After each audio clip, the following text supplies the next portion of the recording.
পরে হযরতে উমর রাদিয়াল্লাহু তাআলা আনহু খলিফার দায়িত্ব পালন করবে। কে? হযরত উমর। কে ছিলেন? হযরত উমর। বলে উমরকে জানো, বলে উমর বলো ওই ব্যক্তির না। উমর যে রাস্তা দিয়ে হাঁটতো 40 দিন পর্যন্ত শয়তান হাঁটাহাঁটি করত না। কি করত না?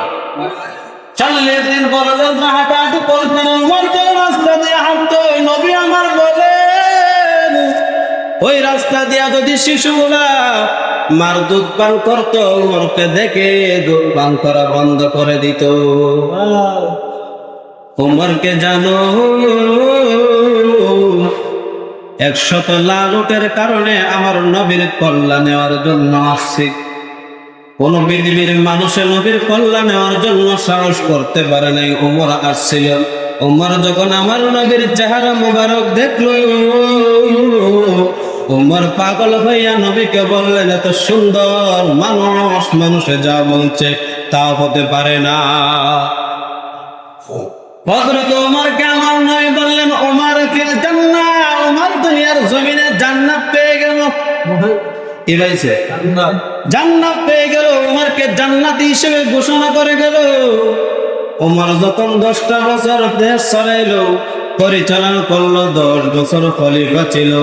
হযরত ওমর বলেন আমি যখন চলে যাই, এমন সময় হযরতে উসমান গনি রাদিয়াল্লাহু তাআলা আনহুকে আমি খলিফা হিসেবে إن الحمد لله الذي خلق الإنسان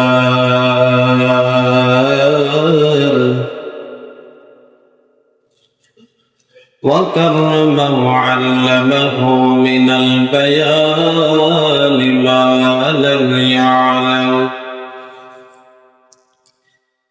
فسبحان الذي لا يحصى امتنانه باللسان ولا بالقلم ونشهد أن لا إله إلا الله وحده لا شريك له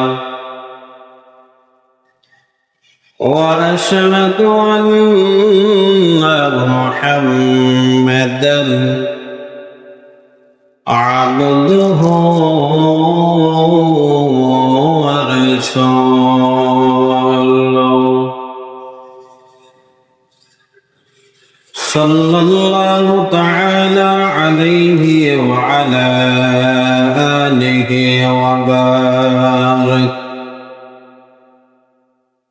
وبارك وسلم تسليما كثيرا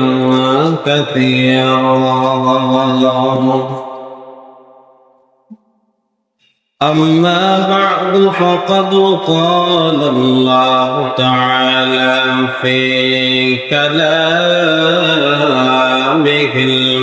المجيد وفي فرقانه الحميد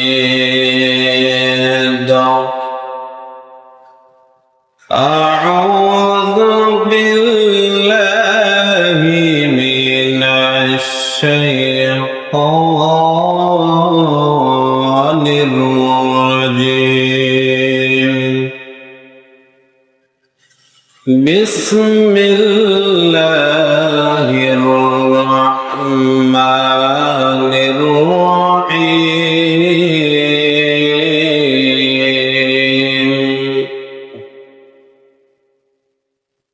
إن الذين آمنوا وعملوا الصالحات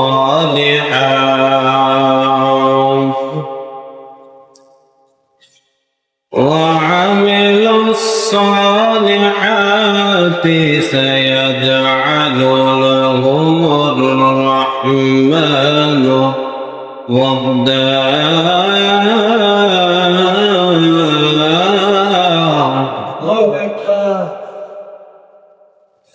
وقال رسول الله صلى الله عليه وسلم ليس منا من ضرب الخدود وشق الجيوب ودعا بدعوى الجاهلية أو كما قال عليه الصلاة والسلام. صدق الله العظيم وصدق رسوله النبي الكريم ونحن على ذلك لمن الشاهدين والشاكرين والذاكرين والحمد لله رب العالمين.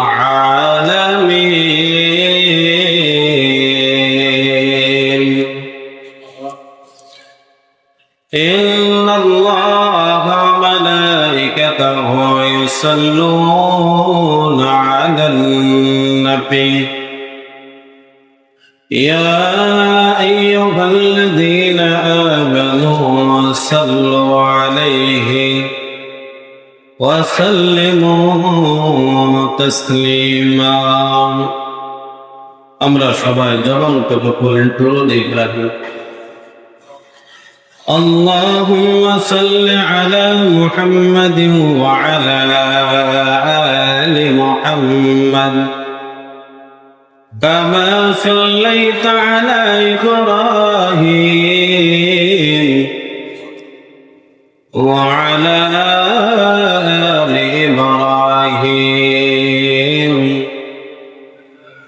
إنك حميد مجيد.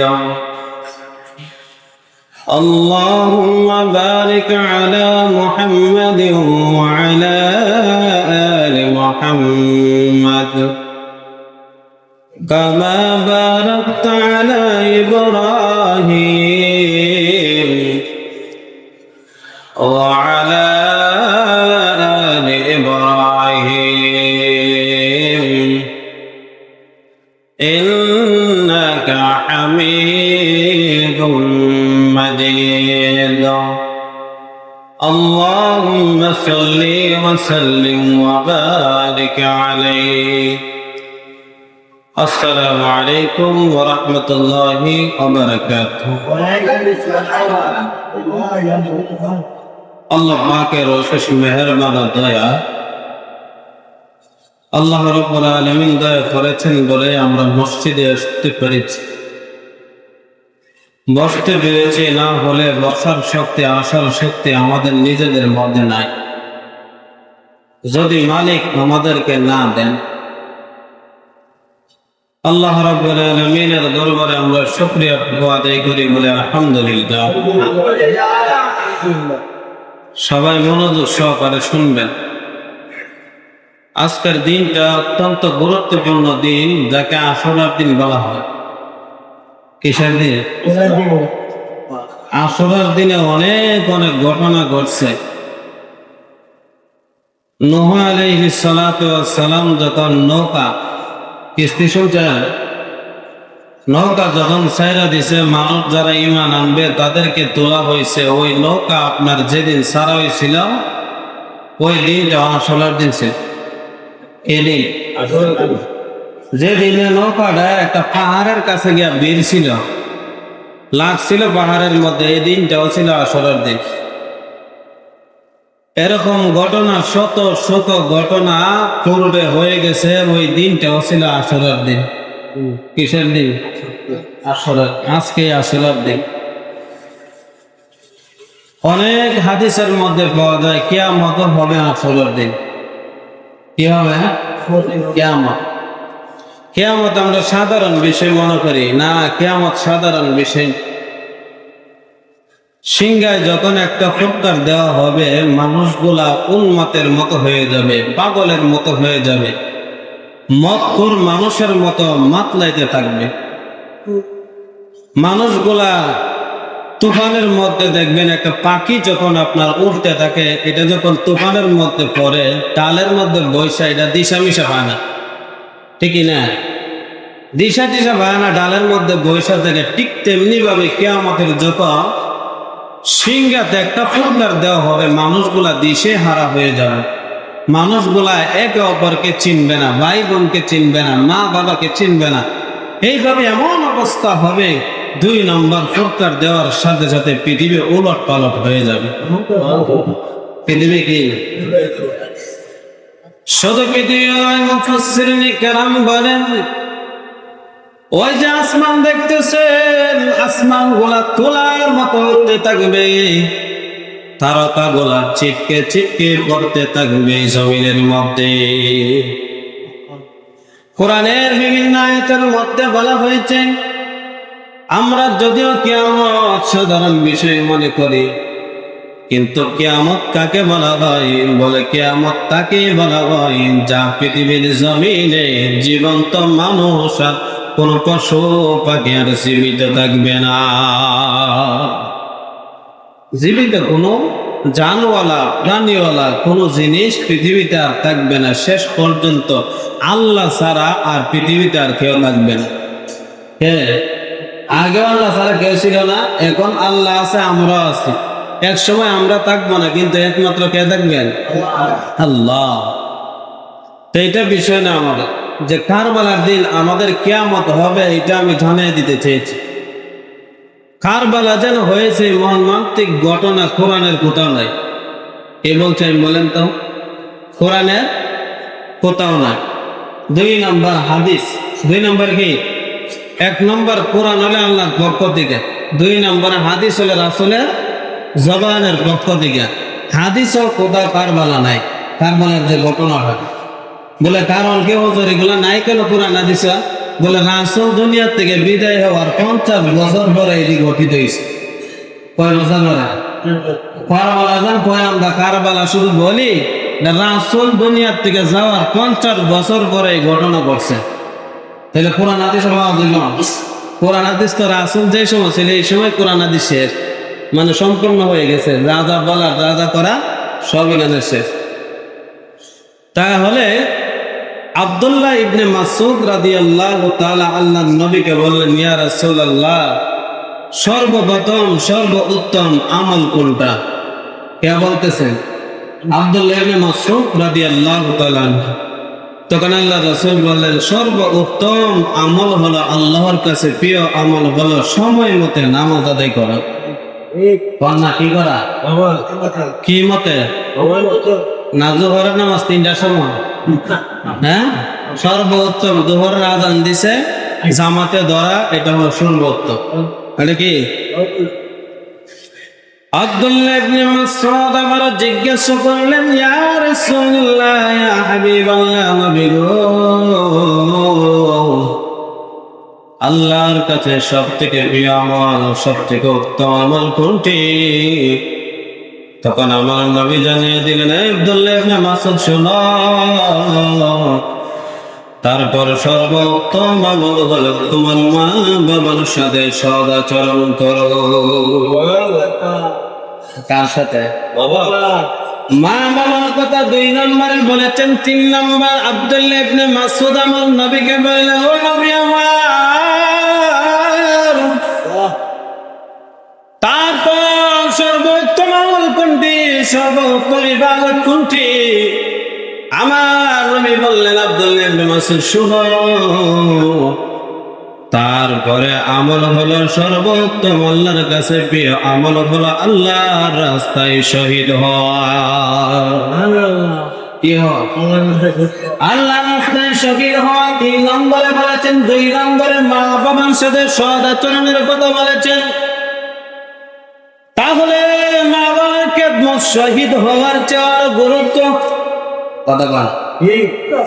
আল্লাহর রাস্তায় শহীদ হওয়া, বিধর্মীদের বিরুদ্ধে, ইহুদিদের বিরুদ্ধে আল্লাহকে যারা কটাক্ষ করে গালি দেয়, রাসূলকে যারা গালি দেয়, রাসূলের নামে যারা ব্যঙ্গ করে, রাসূলের পরিবার নিয়ে যারা ব্যঙ্গ করে, তাদের বিরুদ্ধে শহীদ হওয়ার চেয়েও আমার মা বাবার খেদমত করা আল্লাহর কাছে প্রিয়।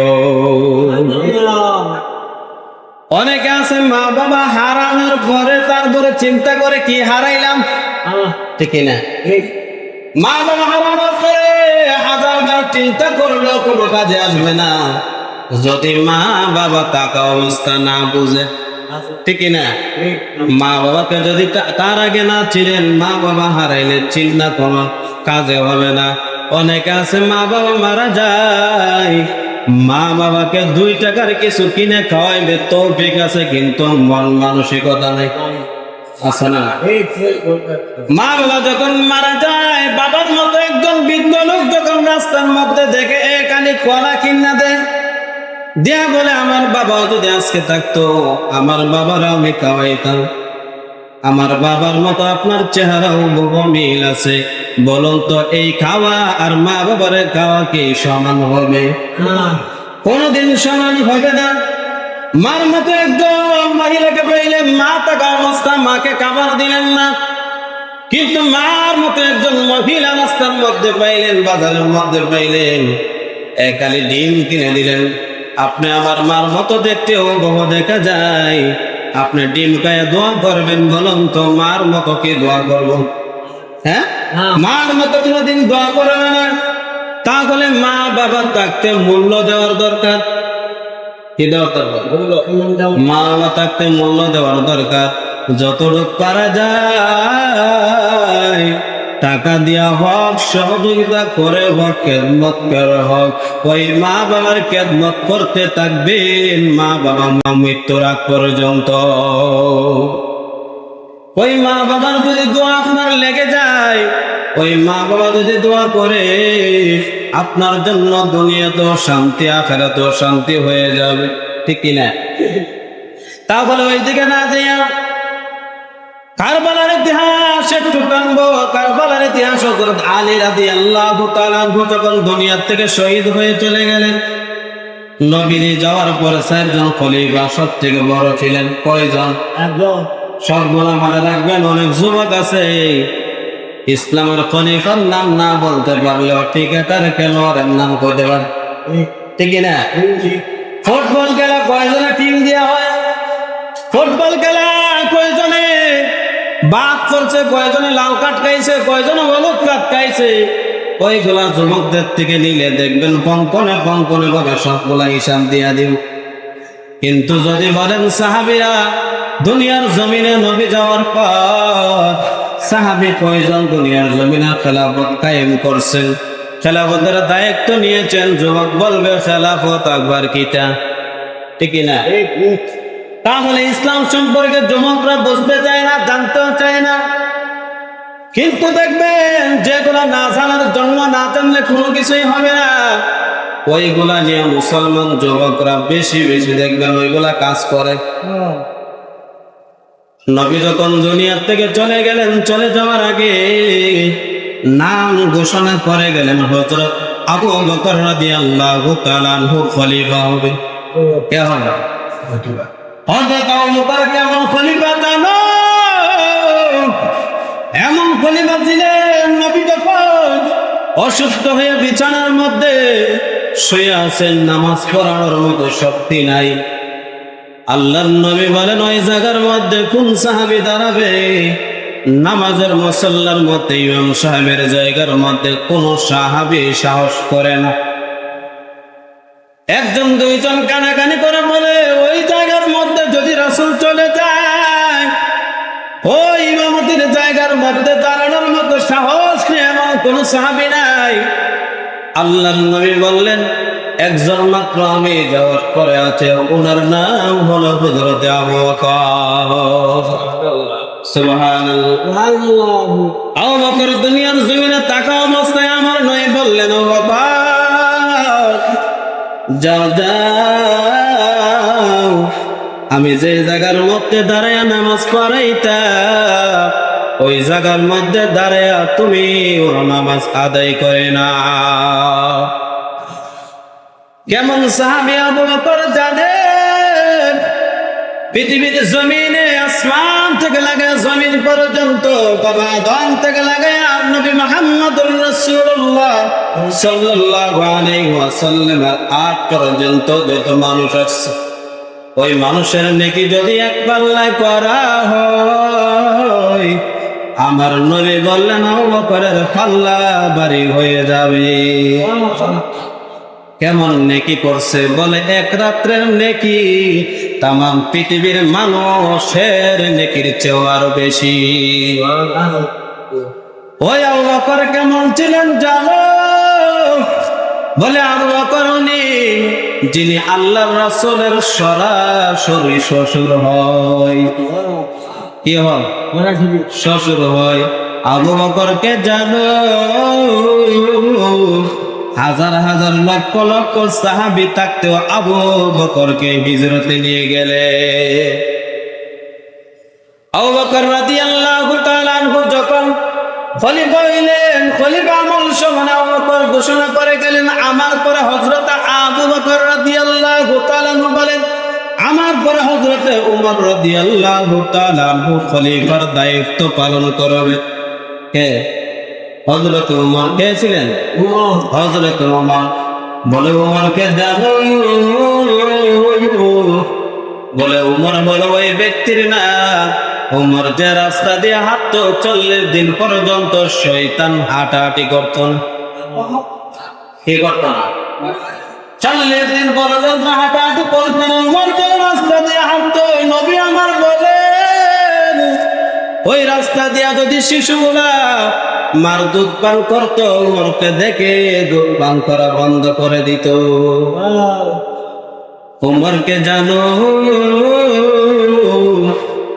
100 লালুটের কারণে আমার নবীর কল্যাণ নেওয়ার জন্য আসছে। কোন পৃথিবীর মানুষের নবীর কল্যাণ নেওয়ার জন্য সাহস করতে পারে নাই, ওমর আসছিল। ওমর যখন আমার নবীর চেহারা মুবারক দেখলো, ওমর পাগল হইয়া নবীকে বললেন, এত সুন্দর মানুষ মানুষে যা বলছে তা হতে পারে না।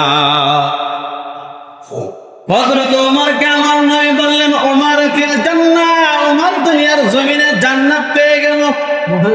কি হয়েছে? জান্নাত পেয়ে গেল। ওমরকে জান্নাতি হিসেবে ঘোষণা করে গেল। ওমর যখন 10টা বছর দেশ চালাইলো, পরিচালনা করলো, 10 বছর খলিফা ছিল। হযরত ওমর বলেন, আমি যখন চলে যাই, এমন সময় হযরতে উসমান গনি রাদিয়াল্লাহু তাআলা আনহুকে আমি খলিফা হিসেবে ঘোষণা করে গেলাম। কারে? হযরত উসমান গনি। বলে উসমানকে জানো? বলে উসমান এমন এক ব্যক্তি ছিলেন যে ব্যক্তি হযরত মুহাম্মদুর রাসূলুল্লাহ সাল্লাল্লাহু আলাইহি ওয়াসাল্লামের এক এক করে 2 জন কন্যাকে বিবাহ করেছিলেন। কয়জনকে? হযরত উসমান বলে এমন ধনী ছিল, আল্লাহর নবীর দরবারে গিয়ে বলতেছেন, নবী আমার ধন সম্পদ কালি আসে আসে যাওয়ার কোনো রাস্তা দেখি না। সুবহানাল্লাহ। কি শুধু আসে যাওয়ার কোনো রাস্তা দেখি না। আমার নবী ডাক দিয়া বলেন, উসমান তোমার যাওয়ার কোন রাস্তা নাই, আমি একটা আমলের কথা বলবো, এটার নাম হলো বদ আমল। বলে কি আমল বলবেন? বলে এমন একটা আমল করো, যখন কাবার খাইবা, ওই কাবারের থেকে অর্ধেক কাবার খাইবা, অর্ধেক কাবার ফালাইয়া দিবা। হযরত উসমান বলেন, না না, কোনদিন এটা সম্ভব নয়। আমি যখন উটের মধ্যে খাবার খাই, রুটি যখন ভাঙ্গা আমি খাই, ওই রুটির একটা টুকরা যখন উটের উপর থেকে পড়ে, ওই রুটিটা নেওয়ার জন্য আমি নিচে দৌত করে রুটির টুকরাটা আমি খাই। আর আমাদের কি ব্যবসা, বিয়া বাড়িতে গেলে আছে না? আমাদের কি ব্যবসা দেখা যায়, গরুর গোস্ত মনে হয় বছরে 1 কেজি কিনা খাইতে পারে না, বিয়া বাড়িতে গিয়া 1.5 কেজি নষ্ট করে আছে না? হযরত উসমান গনি রাদিয়াল্লাহু তাআলা আনহুকে নবী আমার ডাকতে বলে, উসমান তোমার ধন সম্পদ কিয়ামত পর্যন্ত কমবে না। বলে কমবে না কেন জানো? তুমি খাবার নষ্ট করো না, যায় আর তুমি আল্লাহর শুকরিয়া সবসময় আদায় করো। ধন সম্পদ কমার কোনো রাস্তা নাই, তোমার শুধু উন্নতি হবে। কারণ হলো তুমি কাবারকে বড় মহাব্বত করো, কাবার তুমি অপচয় করো না। অপচয় করো না বলা হলো শয়তানের বড় ভাই। অপচয় করো না শয়তানের বড় ভাই। দেখবেন আমাদের মসজিদে যখন একজন ওযু করে এর মনে হয় 10 কেজি মানি করছে করে, কয় কেজি? 10 কেজি করছে করে। 1 কেজি হইলে সুন্দর করে ওযু করা যায়। কুলি করে দাঁত বসায় ফেসাইরা দিয়া আছে না? এটা কি শয়তানের কি ভাই? শয়তানের কি ভাই? বড় ভাই। যখন আপনি কুলি করবেন দাঁত বসা দিবেন, টেপটা একটু বন্ধ করে দিবেন। আপনি যখন ভাত খাবার খাইবেন একটা ভাত করছে ওই ভাতটা আবার তুইলা খাইবেন, দেখবেন এমনিতে আপনার বরকত ঘরের ভিতরে ভরপুর হয়ে যাবে, ঠিক না? তাহলে হযরত উসমান গনি রাদিয়াল্লাহু তাআলা আনহু আশাসন আমলে হযরত আলী রাদিয়াল্লাহু তাআলা আনহুর নামটা ঘোষণা করে গেলেন। বললেন আমি যখন দুনিয়া থেকে চলে যাব ওই খেলাফতের দায়িত্বটা আমার ভাই আলীকে আমি দিয়ে গেলাম। কি করে গেছে? ঘোষণা করে গেছেন।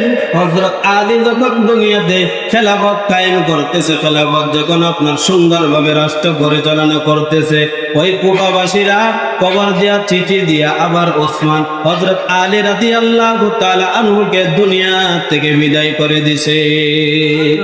হত্যা করছে। কি করছে? কুফাবাসীরা। এটা মনে রাখবেন। কি বাসী? কুফাবাসীরা হযরতে আলী রাদিয়াল্লাহু তাআলা আনহুকে ষড়যন্ত্র কইরা এখন বর্তমানে যারা আমরা শিয়া কই এই এরাই হযরত আলীকে হত্যা করছে। শিয়া। এদের নাম কি? দা শিয়া। এদের নাম কি? শিয়া। এই শিয়া আলীরে হত্যা কইরা আবার তারা আলীর আশেক দাবি করে। আছে না নাই? আজকে দেখবেন অনেক পত্রিকা, টেলিভিশন, মোবাইল, ওই জায়গার মধ্যে ইন্টারনেটে ঢুকে দেখবেন তারা নিজের উপরে নিজে আঘাত করে, ছুরি মারে। কি মারে? ছুরি মারে। এইগুলা নামে মুসলমান কিন্তু কামে কোনো মুসলমান না। এগুলা মুসলমানির তো দেখা উপরেও করে কিন্তু ভিতরে সব মুনাফিকি। ভিতরে কি? শিয়া দল। মনে রাখবেন হযরত আলী রাদিয়াল্লাহু তাআলা যখন দুনিয়া থেকে চলে যায়, যাওয়ার আগে নাম ঘোষণা করে দেয় হযরত হাসান রাদিয়াল্লাহু তাআলা নিজের বড় ছেলে। নিজের কি? বড় ছেলে। একজন হাসাইন, হযরত হুসাইন। কয় ভাই তারা? 2 ভাই। হযরত হাসাইন, হযরত হুসাইন। অনেকে আছে আজকের দিনে হাঁটছেন হুটছেন কইব। কি কইব? হাঁটছেন হুটছেন আসেনি? হ্যাঁ, অনেকে আছে দেখবেন জারি গান। আগের দিনে জারি গান আছে। কেডা কেডা শুনছেন জারি গান? শুনছেন? আমাদের এলাকার জারি গান বিভিন্ন জায়গা বিভিন্ন এলাকার জারি গান হইল। কাসমালির রনে গেল এরপর বিভিন্ন ধরনের অনেক জারি গান আছিল। এই জারি গান কয়ে কয়ে বুকের মধ্যে তাহলে দেখো হাঁটছেন হুটছেন।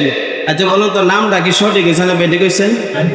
হযরত হাসান। কত সুন্দর নাম। হাঁটছেন হুটছেন কর। কি কর?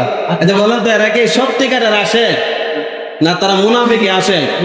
সত্যিকারের আশেক এরকম নাম কখনো বিকৃত করতে পারে না। হযরত হাসান রাদিয়াল্লাহু তাআলা আনহু যখন খেলাফত পাইল, মনোযোগ দিয়ে শুনবেন, কি পাইলা? খেলাফত পাইল। মুসলিম যারা আছে তারা 2 ভাগে বিভক্ত হয়ে গেছে। কয় ভাগে? 2 ভাগে বিভক্ত হয়েছে। পরে এক দল হলো হযরত মুয়াবিয়া রাদিয়াল্লাহু তাআলা আনহুর পক্ষ, আরেক দল হলো হযরত হাসান রাদিয়াল্লাহু তাআলা আনহুর পক্ষ। আল্লাহর রাসূল ভবিষ্যৎবাণী করে গিয়েছিল যে আমার এই নাতি আমার প্রিয় নাতির কারণে মুসলিম বিশ্বের যে 2টা দল হয়েছে এই 2টা দল আবার একত্রিত হবে। সুবহানাল্লাহ। কার কারণে? হযরত হাসান রাদিয়াল্লাহু তাআলা আনহুর মাধ্যমে এই বর্তমান চলমান যে ফিতনা আছে ওই 2টা দল ফিতনাকে আবার রহিত করা হবে। বলেন সুবহানাল্লাহ। তখন হাসান রাদিয়াল্লাহু তাআলা আনহু চিন্তা করলেন যদি মুসলিম বিশ্ব 2টা দল হয়ে যায় তাহলে 2টা দল হওয়ার পরে মুসলিমদের ভিতরে মারামারি হানাহানি কাটাকাটি পিড়াপিড়ি হবে। তার কারণে হাসান বলেন আমি আমার ওই চেয়ার ছেড়ে দিলাম, খেলাফত ছেড়ে দিলাম, দিয়ে আমি মুয়াবিয়ার কাছে গেলাম। মুয়াবিয়ার কাছে গিয়ে বললাম চাচা এই যে এখন বর্তমান ফিতনা আমাদের মধ্যে আর কতদিন চলবে? আমি আমার খেলাফত চাচা আপনাকে আমি দিয়ে দিলাম। কারে দিয়ে দিছে? মুয়াবিয়া। খলিফা হযরত মুয়াবিয়া রাদিয়াল্লাহু তাআলা আনহুকে বললেন, এই খলিফা আপনাকে বানিয়ে দিলাম। হযরত হাসান রাদিয়াল্লাহু তাআলা আনহু 5 অথবা 6 মাস দেশ পরিচালনা করছেন, খলিফা ছিলেন। ইসলামের ভিতরে হলো 1 বছর না হলে ইসলামের ভিতরে খলিফা হওয়া যায় না। কয় বছর? তিনি কয় মাস চালাইছেন? 5 অথবা 6 মাস। 5 অথবা, তার কারণে ইসলাম বিশ্বের ভিতরে তার নাম খলিফার মধ্যে আসে না। 5-6 মাস চালানোর পর মুয়াবিয়ারে দিয়ে দিলেন খলিফাত্ব। দেওয়ার পরে, দায়িত্ব দেওয়ার পরে দেখা যাইল আবার ইসলামের ভিতরে 2টা মুসলমান দল একত্রিত হইয়া বিশ্বের বিভিন্ন জায়গার ভিতরে কালেমার দাওয়াত পৌঁছাইয়া দিতে লাগলো। মুসলমানদের ভিতরে শান্তির বাতাস লাগতে লাগলো, শান্তির বাতাস চলতে লাগলো। এমন ভাবে এক এক করে 2-2 করে 5 বছর 10 বছর যাওয়ার পরে 49 অথবা 50 হিজরির মধ্যে হযরত হাসান দুনিয়া থেকে চলে গেছে। হযরত হাসান রাদিয়াল্লাহু তাআলা আনহু ইন্তিকাল করেছে। আবার ওই কুফাবাসীরা হযরত হুসাইন রাদিয়াল্লাহু তাআলা আনহুকে বলতেছে, ও হুসাইন, তুমি থাকতে ওই মুয়াবিয়া অযোগ্য লোক, কেন ওই খেলাফত দায়িত্ব নিবে? তুমি তো যোগ্য লোক, তুমি আল্লাহর রাসূলের নাতি, তুমি হযরত আলী রাদিয়াল্লাহু তাআলা আনহুর সন্তান, তুমি যোগ্য ব্যক্তি। মুয়াবিয়ার মতো অযোগ্য লোক এই চেয়ারে বসতে পারে না। বলো তো কুফাবাসী কি ভালো বলতেছে না কারা? আমরা বলতেছি তো ভালো, কিন্তু কারা? কে কারা?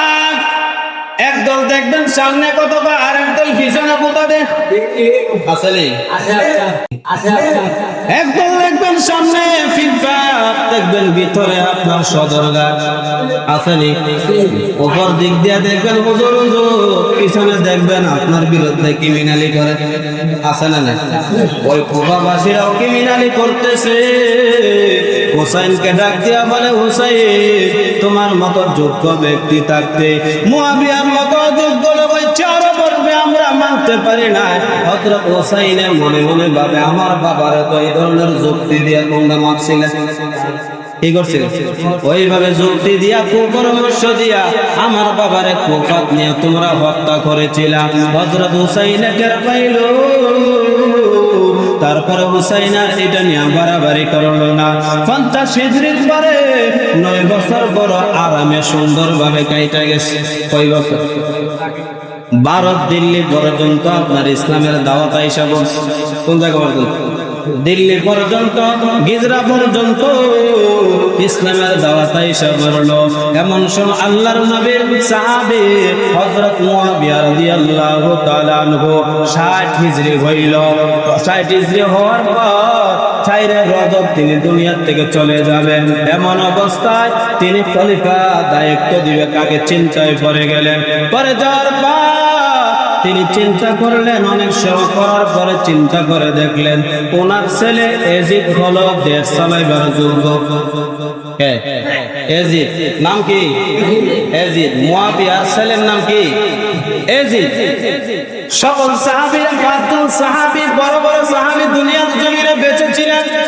আব্দুল্লাহ ইবনে উমর, আব্দুল্লাহ ইবনে জুবাইর, আব্দুল্লাহ ইবনে আবু বকর, উবাইদুল্লাহ ইবনে আবু বকর, হযরত হুসাইন রাদিয়াল্লাহু তাআলা আনহু, বড় বড় সাহাবী 5 জন তখনো দুনিয়াতে বেঁচে ছিলেন। কয়জন? 5 জন।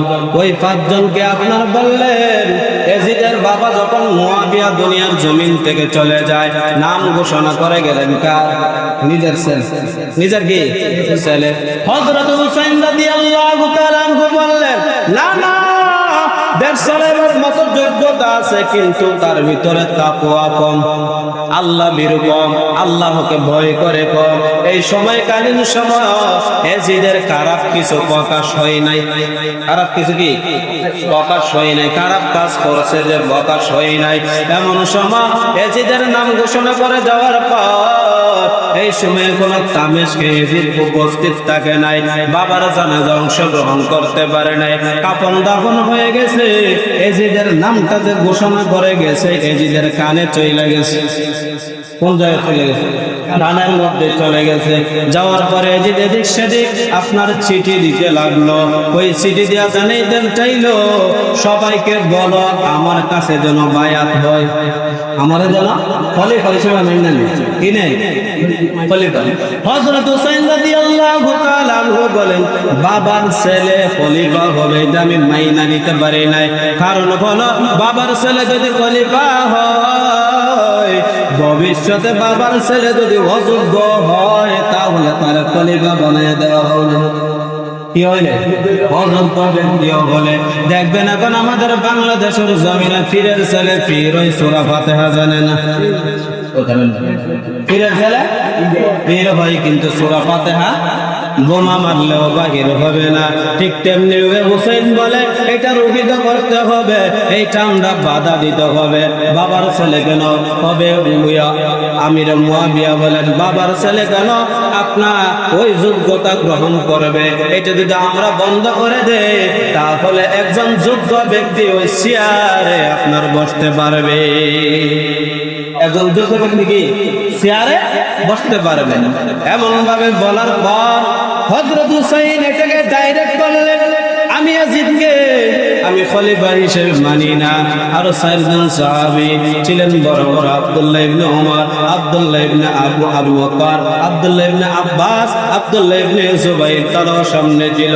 তখন সবাই বলতেছে না না, ইয়াজিদকে আমরা খেলাফত দিতে চাই না, আমরা তাকে মানব না।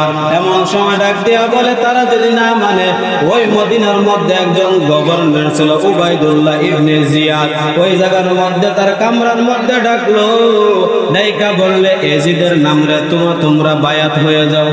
কার নামে? এজিদের কাছে বায়াত হয়ে যাও। হযরত হুসাইন ডাইরেক্ট বললেন না, আমরা এজিদের পক্ষে বায়াত হব না। হযরত এজিদের পক্ষে বায়াত হবে না বলে এজিদ বললেন তাকে অ্যারেস্ট করো যেইভাবে পারো। তাকে কি করো? অ্যারেস্ট করো যেইভাবে পারো। তখন ওই সাহাবী বলতেছে যে হুসাইন তুমি কোথায় যাবে? বলে আমি মক্কা যাব, এখন মক্কা অবস্থান করব। তখন তারা সাহাবী হযরতে আব্দুল্লাহ ইবনে ওমর ওনাকে জড়ায়া ধরে বলতেছে, ভাই ও শহীদ, আপনি দেন যাইতেছেন, আল্লাহর দোহাই লাগে তুমি মক্কা যায় না, মদিনা চাইরা আমি দেখতেছি আমার মনে টান দিতেছে তোমাকেও শহীদ করা হবে। সুবহানাল্লাহ। তোমাকে কি করা হবে? তাদের মনের ভিতরে তখন আপনার জাগ্রত হয়েছে। আল্লাহ যেন আমাদের সবাইকে সহি দান করে। যতটুকু বলছি আগামী সপ্তাহ পুরাটা শেষ করার চেষ্টা করবো ইনশাআল্লাহ। আল্লাহ যেন আমাদের সবাইকে